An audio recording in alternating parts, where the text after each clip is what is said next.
30 juin 1988, Monseigneur Marcel Lefebvre, fondateur de la Fraternité sacerdotale Saint-Pie-X, sacre 4 évêques malgré l'interdiction formelle du pape Jean-Paul II. La réponse du Vatican ne se fait pas attendre.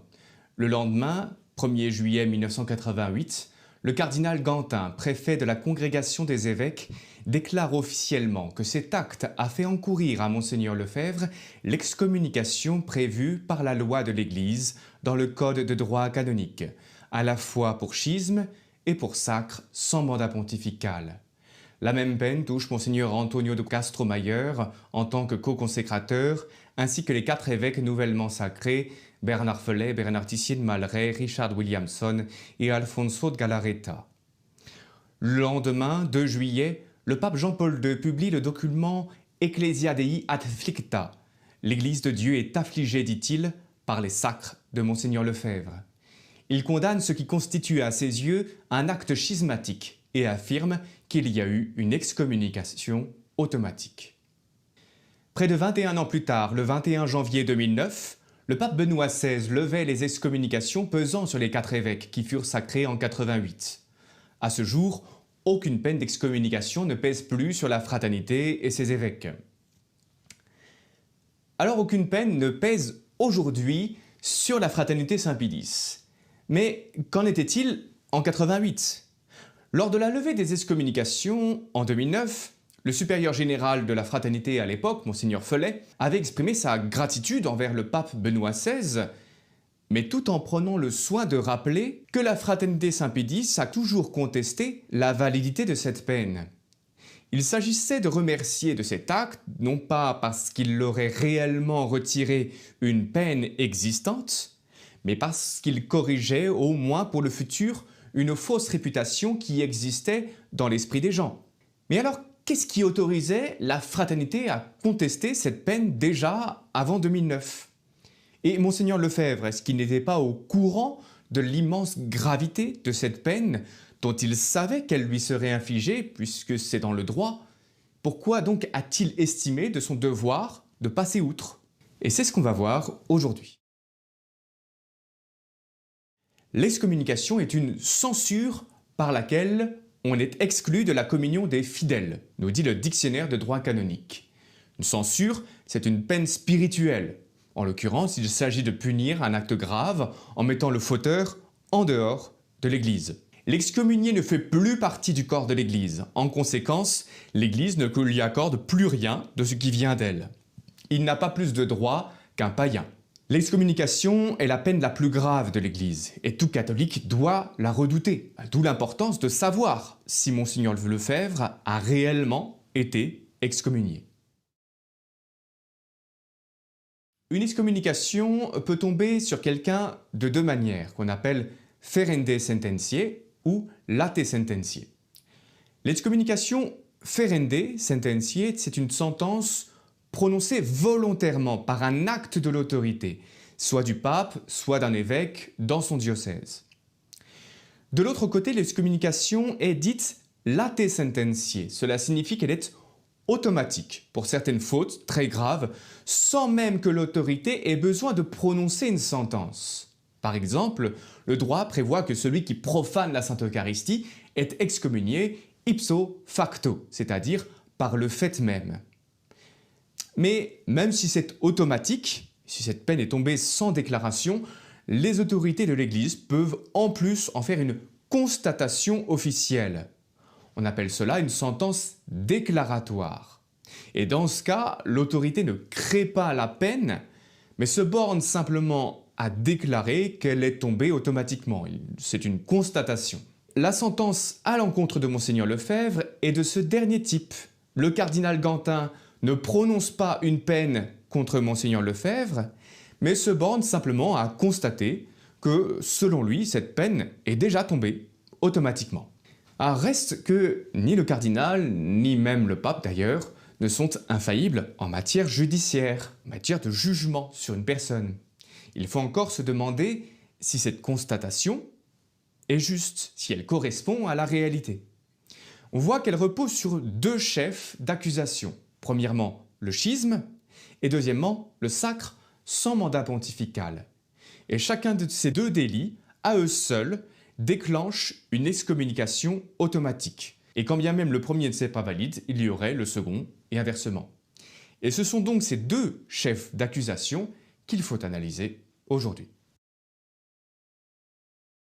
Le schisme est un péché grave contre l'unité de l'Église. Il consiste dans le rejet de l'autorité du pape, une séparation claire, comme le schisme dit orthodoxe de Michel Cérulaire en 1054, ou le tristement fameux exemple d'Henri VIII d'Angleterre, qui se déclara chef de l'Église d'Angleterre à la place du pape. Alors attention, on ne parle pas juste d'une désobéissance ici.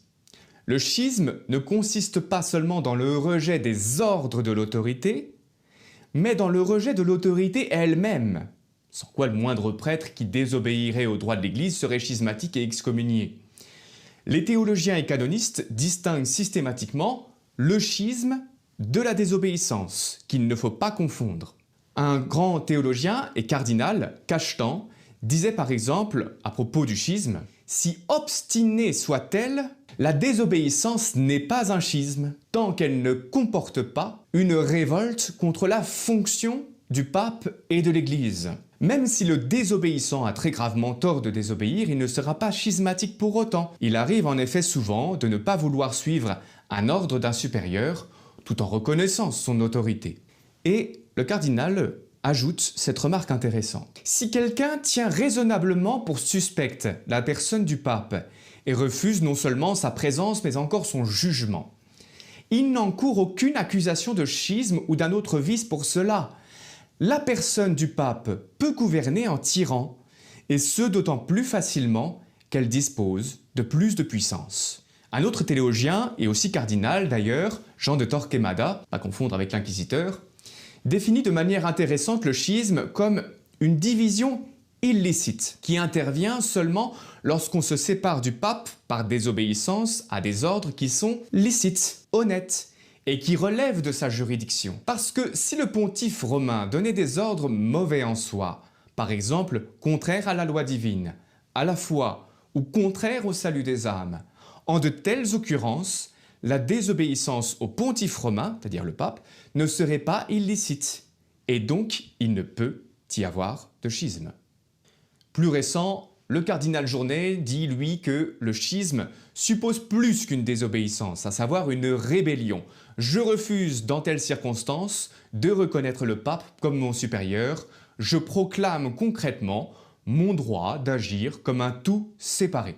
Or, Monseigneur Lefebvre n'a jamais refusé de reconnaître les papes successifs comme étant réellement en possession de l'autorité suprême.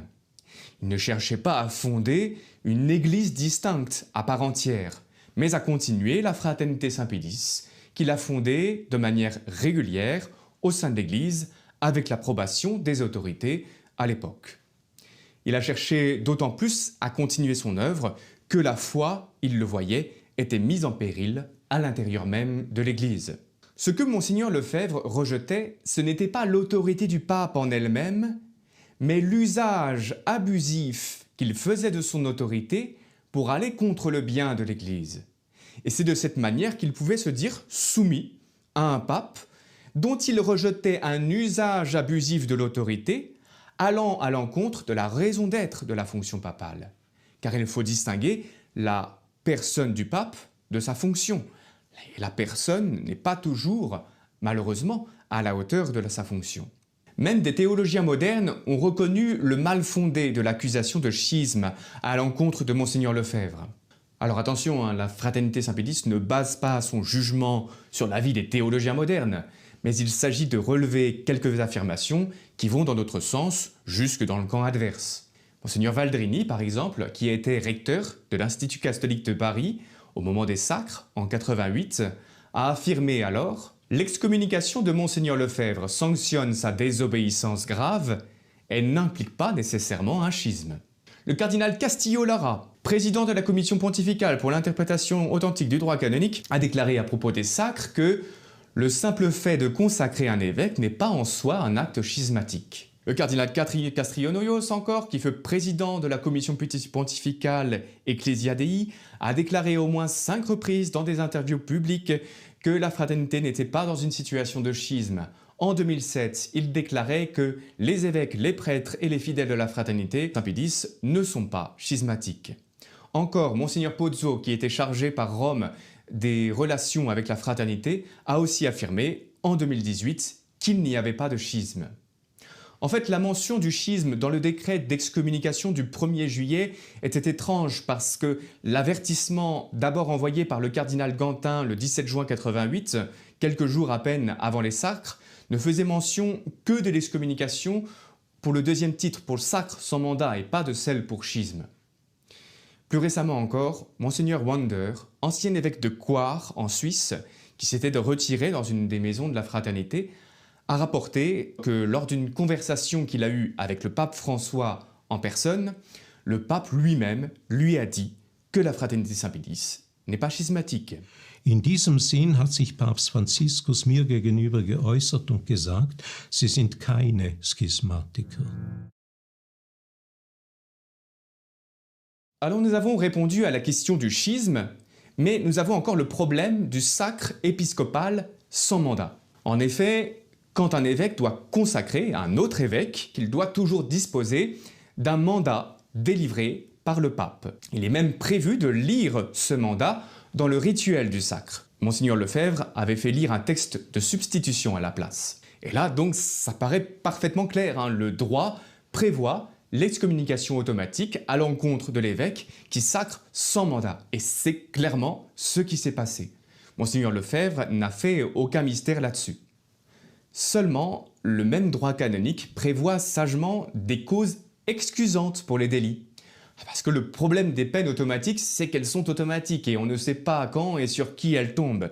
Et le législateur veut éviter qu'une peine ne tombe dans des circonstances où la faute est soit totalement excusable, soit au moins seulement mitigée. Le Code de droit promulgué en 1917 prévoyait déjà qu'une grave nécessité excuse du délit, pourvu que l'acte ne soit pas intrinsèquement mauvais et ne nuise pas aux âmes. Et le Code promulgué en 1983 est plus large encore sur la question.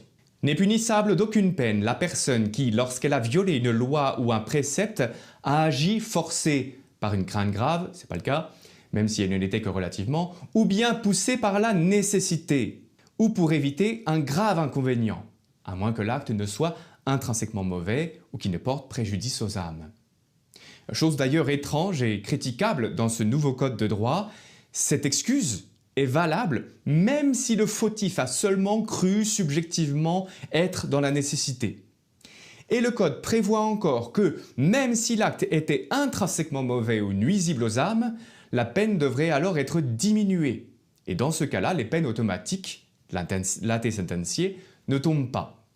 Mais il faut simplement décider d'une peine mitigée, chose qui n'a manifestement jamais été faite.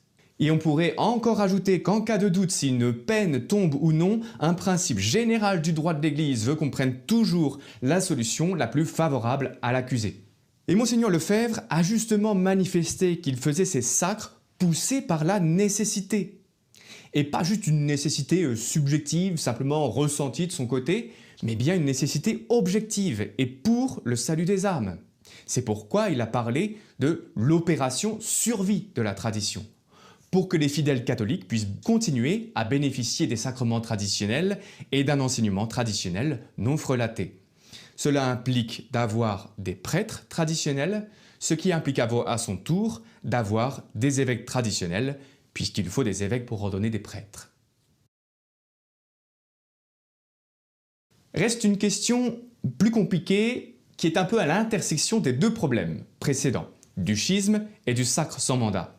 Est-ce que le sacre d'un évêque sans mandat ne serait pas en lui-même un acte schismatique, ou qui serait contraire au droit divin, ou qui serait intrinsèquement mauvais? Un acte dit intrinsèquement mauvais, c'est un acte que rien n'excuse, qui est mauvais quoi qu'il arrive, indépendamment des circonstances, sans qu'on puisse jamais invoquer une quelconque nécessité justifiante. Et le sacre d'un évêque sans mandat semblerait usurper une prérogative qui appartient au pape seul, de par le droit divin, le pouvoir de nommer les évêques. Alors faisons déjà une remarque qui donne une première réponse à cet argument. Le code promulgué en 1917 prévoyait l'excommunication automatique pour le délit de schisme. Mais Le même code prévoyait alors la seule peine de suspense automatique en cas de sacre sans mandat.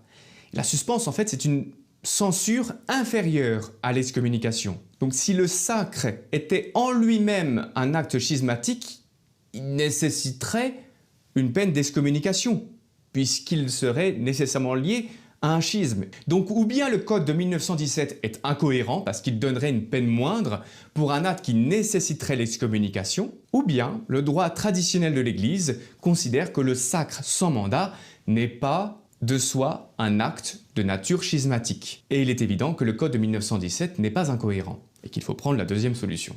En fait, c'est le pape Pie XII qui a aggravé la peine pour le sacre sans mandat par un décret le 9 avril 1951. Il a voulu, tout à fait légitimement, augmenter la peine de la suspense à l'excommunication pour le sacre sans mandat. La raison en était que le régime communiste chinois tentait alors de créer une église purement schismatique pour le coup, ce qui a abouti en 1958 au sacre d'évêques nommé par l'Association patriotique des catholiques chinois, qui est un organe du Parti communiste, et tout ça dans un clair esprit schismatique. Monseigneur Lefebvre fait allusion à cela dans le Sermon des Sacres. Il est nécessaire que vous le compreniez bien, que nous ne voulons pour rien au monde que cette cérémonie soit un schisme. Nous ne sommes pas des schismatiques. Si l'excommunication a été prononcée contre les évêques de Chine qui se sont séparés de Rome et qui se sont soumis au gouvernement chinois, on comprend très bien pourquoi le pape Pie XII les a excommuniés. Mais il n'est pas question pour nous du tout de nous séparer de Rome et de nous soumettre à un pouvoir quelconque étranger à Rome et que constituer une espèce d'église parallèle comme l'ont fait par exemple les évêques de Palmar de Troya en Espagne, qui ont nommé un pape, qui ont fait un collège de cardinaux. Il n'est pas du tout question de choses semblables pour nous, loin de nous, ces pensées misérables. Mais pour répondre plus fondamentalement à notre problème, il va falloir introduire une distinction importante, un peu technique. Dans l'Église, il y a deux genres de pouvoirs différents qu'on appelle d'une part l'ordre et d'autre part la juridiction. Ce sont deux pouvoirs de nature différente et qui sont reçus d'une manière différente et propre à chacun. Alors laissons parler Pie XII qui s'adressait justement à la Chine dans l'optique de prévenir le schisme à venir. De par la volonté divine de Jésus-Christ, il a été établi un double pouvoir sacré. Le pouvoir d'ordre et celui de juridiction. Par le pouvoir d'ordre, la hiérarchie ecclésiastique se compose d'évêques, de prêtres, de ministres, et ceci est de constitution divine. On y accède en recevant le sacrement de l'ordre. Le pouvoir de juridiction est directement conféré de droit divin, mais seulement par l'intermédiaire du successeur de Pierre. Donc là, on a bien un pouvoir d'ordre qui est donné par l'évêque et un pouvoir de juridiction qui est donné par le pape. Alors, un évêque cumule habituellement ces deux pouvoirs. Il obtient d'un côté le pouvoir de sanctifier, de donner les sacrements par le rite du sacre, conféré par un autre évêque, et il obtient de l'autre côté un pouvoir de gouverner une partie du troupeau de Dieu, un diocèse, uniquement par la nomination du pape, qu'on appelle aussi la mission canonique. Il y a un troisième pouvoir qui est celui d'enseigner, qu'on appelle le magistère et qui est à la jonction des deux précédents, mais il ne concerne pas notre sujet. Le plus souvent, ces deux pouvoirs, donc d'ordre et de juridiction, sont conjoints. Ce sont les évêques diocésains qui ont été à la fois sacrés par un autre évêque et qui ont reçu du pape la mission canonique sur leur diocèse. Mais ce n'est pas toujours le cas. Il y a des évêques qui sont seulement sacrés, mais n'ont pas de juridiction. Ce sont par exemple les évêques auxiliaires. On a dans les grands diocèses comme Paris, ils ont été sacrés, donc, dans le but de donner les sacrements, ils ont le pouvoir d'ordre, les sacrements comme la confirmation, et souvent ils deviennent évêques diocésains, donc ils reçoivent une juridiction, mais après, plus tard, dans un deuxième temps. Et il a existé aussi la pratique ancienne des corps évêques, qui se chargeaient de donner les sacrements en zone rurale, mais sans jamais avoir de juridiction. Et dans l'autre sens, il y a de simples prêtres qui reçoivent une juridiction sur un diocèse, mais sans jamais être sacrés évêques. C'est le cas, par exemple, des abbayes territoriales dites nullius, où le père abbé possède un réel pouvoir de juridiction, de gouvernement, mais sans être sacré. Par exemple, l'abbaye d'Einsiedeln en Suisse. Et le mot d'évêque a donc un sens différent selon qu'on parle d'évêque selon le pouvoir d'ordre ou d'évêque selon le pouvoir de juridiction. Et il y a souvent des confusions à ce sujet. Donc si Monseigneur Lefebvre avait accordé une mission canonique, une juridiction aux nouveaux évêques sur un quelconque diocèse, alors là il aurait usurpé un pouvoir qu'il ne possède pas, mais qui appartient au pape seul, ce qui serait contraire au droit divin, donc intrinsèquement mauvais et inexcusable. Et c'est ce qu'avait fait le Parti communiste chinois.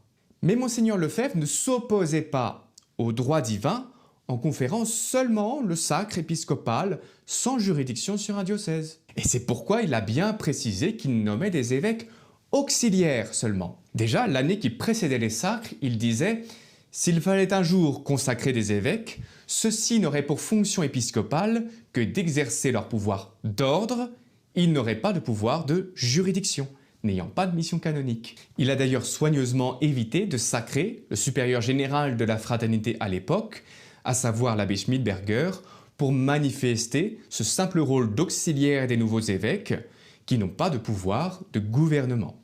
Alors, il se trouve que par la suite, c'est un de ces évêques, à savoir Monseigneur Follet, qui a été nommé à la tête de la fraternité. Mais il s'agit là d'une correspondance de deux choses distinctes. Et il est normal que la fraternité n'ait pas forcément un évêque à sa tête, conformément au droit de l'Église.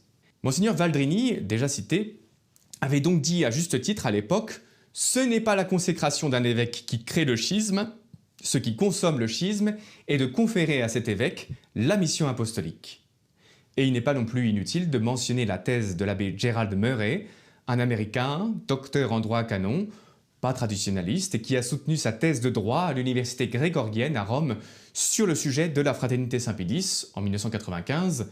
Il a été reçu avec les félicitations du jury en soutenant que la fraternité n'était ni schismatique ni excommuniée et que le décret du 1er juillet était tout simplement erroné. Alors certains ont cru encore pouvoir objecter à ce qu'on vient de dire, avec un texte bien connu de Pie XII, et qui semble là clairement dire le contraire. Personne ne peut conférer légitimement la consécration épiscopale sans la certitude préalable du mandat pontifical. Une consécration de ce genre, conférée contre le droit divin et humain, et qui est un très grave attentat à l'unité même de l'Église, est punie d'une excommunication. Alors oui, mais le problème, c'est que la citation est tronquée. Pie XII parle d'une consécration de ce genre, ius modi en latin. Il fait donc référence aux éléments de la phrase précédente, dont seule la fin a été citée et la première partie a été coupée. Et dans cette première partie, Pie XII précise quel est le genre de sacre qui est contraire au droit divin. Il dit que aucune autorité autre que celle du pasteur suprême, le pape, ne peut invalider l'institution canonique donnée à un évêque. Aucune personne ou assemblée de prêtres ou de laïcs ne peut s'arroger le droit de nommer des évêques. L'institution canonique et la nomination sont des termes qui font référence à la juridiction. Pie XII parle, ici encore, et en fait dans toute cette encyclique, des sacres qui viennent alors d'être effectués par le Parti communiste chinois dont on a parlé et qui visait clairement à dépouiller des évêques légitimes de leur pouvoir de juridiction qu'ils ont reçu du pape pour le donner à d'autres. En fait, Pie XII ne dit pas autre chose que ce qu'on vient d'expliquer juste avant. Un sacre avec juridiction, oui, est contraire au droit divin. Mais Pie XII ne parle pas du tout d'un sacre sans juridiction, comme a fait Monseigneur Lefebvre.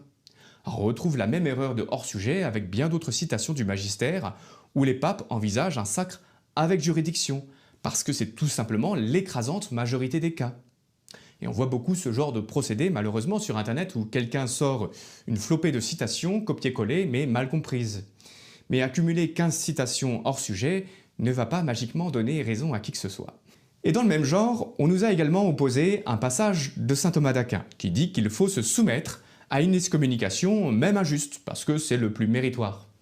D'ailleurs, on sait que des saints ont été persécutés injustement, parfois par des membres de la hiérarchie de l'Église dans l'histoire, et ils s'y sont soumis, parce que c'est le plus parfait, comme a fait par exemple le Padre Pio. Alors tout ça est très juste, mais c'est encore hors sujet, parce que dans le passage en question, saint Thomas d'Aquin envisage clairement une condamnation à titre individuel et non une atteinte au bien commun. En 1988, ce n'était pas juste la personne de Mgr Lefebvre qui était persécutée, mais c'est la messe traditionnelle, c'est la doctrine traditionnelle.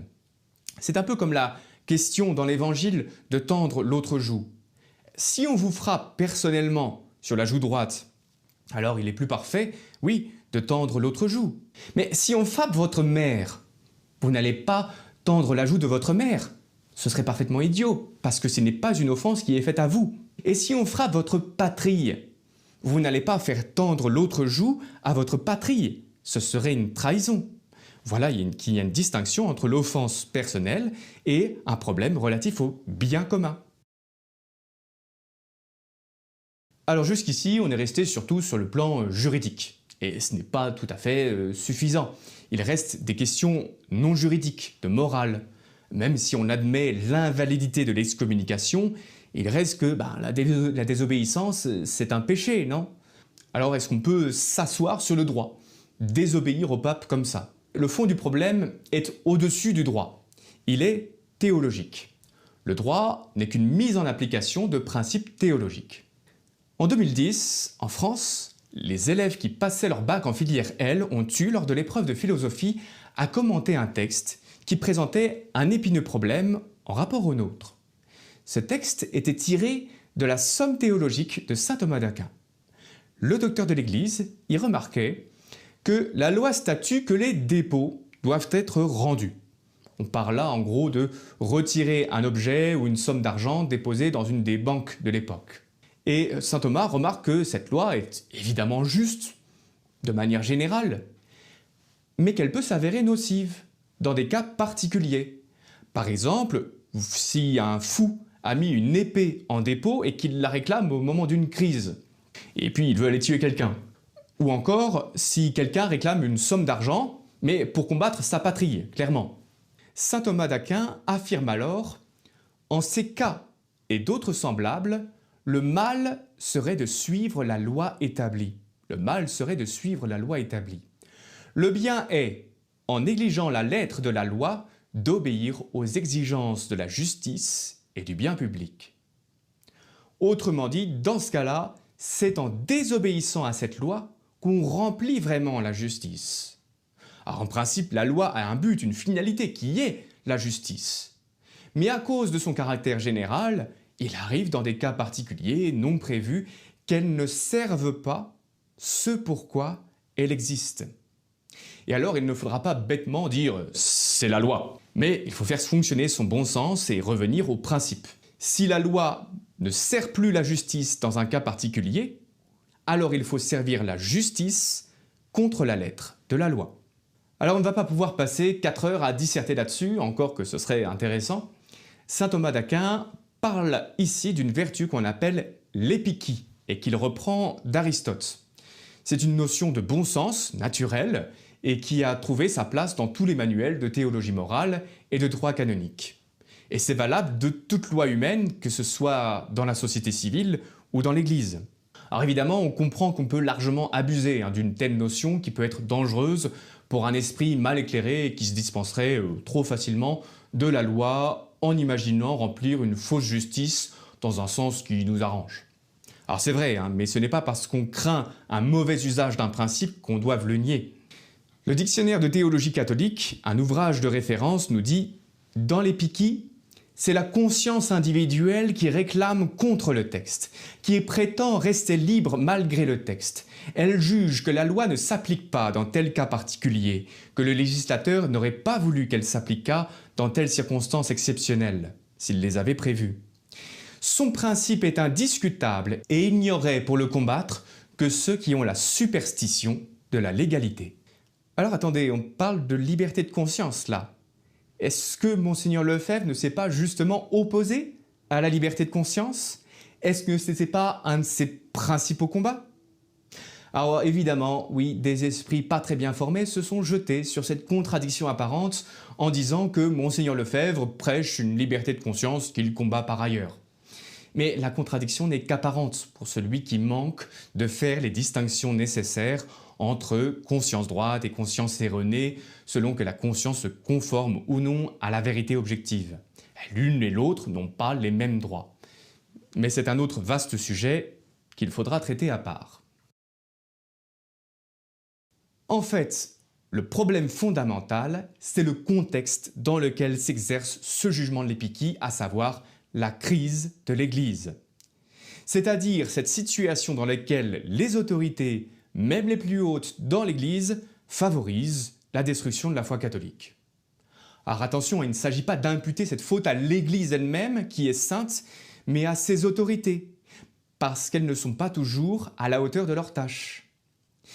S'il n'y a pas de crise de l'Église, alors Monseigneur Lefebvre a tort et c'est tout. Et quand bien même son excommunication serait discutable, son attitude serait tout de même matière à péché grave, et il aurait dû simplement obéir.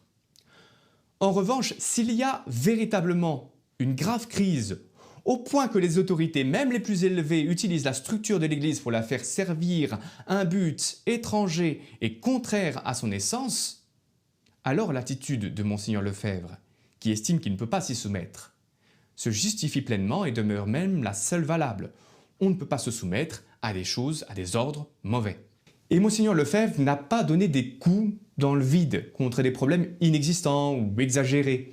Il a réagi à des faits concrets qu'il connaissait bien au sein de l'Église et qui ne cessent de la détruire de l'intérieur depuis le Concile Vatican II, terminé en 1965. C'est ça le fond du problème.